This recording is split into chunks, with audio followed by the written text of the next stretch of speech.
Hello. അപ്പോൾ എല്ലാവർക്കും my piece of മൈൻഡിലേക്ക് ഒരു ചിന്ന സ്വാഗതം. എന്ന് ഞാൻ വിചാരിച്ചു എനിക്കിഷ്ടമുള്ളൊരു കാര്യം കാട്ടിത്തരാമെന്ന്. എനിക്ക് ചെടികൾ ഭയങ്കര ഇഷ്ടമാണ്. എല്ലാവർക്കും അങ്ങനെ ആയിരിക്കുമല്ലോ. ഗ്രീനറി കാണുമ്പോൾ എന്തെന്നില്ലാത്തൊരു ഫീലല്ലേ, ഒരു പോസിറ്റീവ് എനർജി അല്ലേ. അപ്പോൾ ഹോസ്റ്റലിൽ എങ്ങനെ സെറ്റ് ചെയ്യുമെന്ന് അറിയാത്തതുകൊണ്ട് വീട്ടിൽ നിന്നുള്ള കുപ്പിയും പാട്ടയും എല്ലാം പെറുക്കിക്കൊണ്ട് പോകുന്നു. കൂടാതെ ഡൈനിങ് ടേബിളിൽ ഇരുന്ന് ഇവനെ ഇങ്ങനെ അടിച്ചുകൊണ്ട് പോകുന്നു. ആക്ച്വലി ഇന്നിവൻ്റെ പഴയ ഫോട്ടോ കണ്ടപ്പോഴാണ് കുട്ടി ഇത്രയും വളർന്നതെന്ന് ഞാൻ അറിഞ്ഞു. പിന്നെ ഇത് എൻ്റെ ഫ്രണ്ട് കോളേജ് വെച്ച് എനിക്ക് തന്നതാണ്. വേരൊക്കെ ഇത്രയായി. പിന്നെ ഇത് ഞാൻ ഈയിടെ സെംബ്രേക്കിന് പോയിട്ട് വന്നപ്പോൾ കൊണ്ടുവന്നതാണ്. ഒന്ന് മഴ പെയ്തപ്പോൾ താഴെ വീണു, അതിൻ്റെ ഇല ഒടിഞ്ഞു പോയി. ഇപ്പോൾ പുതിയത് ഉണ്ടായി വരുന്നുണ്ട്. പിന്നെ ഇത് എൻ്റെ റൂം മേറ്റ് ഈയിടെ വീട്ടിൽ പോയിട്ട് വന്നപ്പോൾ കൊണ്ടുവന്നതാണ്. നല്ല രസമില്ലേ കാണാൻ?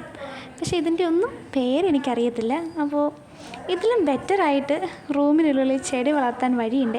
പ്ലീസ് കമൻറ്റ് ചെയ്യുക. ഇഷ്ടപ്പെടുകയാണെങ്കിൽ മാത്രം ലൈക്ക് ആൻഡ് ഷെയർ ചെയ്യുക. താങ്ക്